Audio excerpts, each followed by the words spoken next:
లో నాటికి ప్రసిద్ధి చెందినట్టుగా వెలనాటి చోళరాజైన కులంతుగా చోళరాజు సామంతుడు మురంగినాయుడు వేయించిన శాసనాల ద్వారా తెలుస్తుంది. ఈ ప్రదేశాన్ని పాలించిన పలువురు రాజులలో ఒకరైన శ్రీకృష్ణదేవరాయలు దేవాలయ నిర్వహణ నిమిత్తం పెద్ద ఎత్తున భూములను దానంగా ఇచ్చాడు. నరసరావుపేట, శ్రీకరూరుపేట, అమరావతి జమీందారులు ఇతరుల దేవాలయ అభివృద్ధికి అనేక విధాలుగా దానాలు చేశారు. కోటపు కొండ ఎత్తు 1787 అడుగులు. తికోటేశ్వర స్వామి ఆలయం 600 అడుగుల ఎత్తులో ఉంది.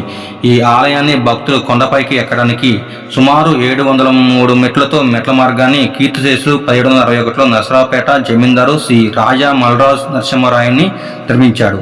ఈ ఆలయానికి నరసరావుపేట సంస్థానాధీశులు రాజా మల్రాజ వంశీకులు శాశ్వత ధర్మకర్తలుగా ఉంటూ భక్తుల కోసం ఎన్నో సదుపాయాలు చేశారు. పురాణ కథనాలను అనుసరించి దక్షయజ్ఞం భగ్నం చేసిన తర్వాత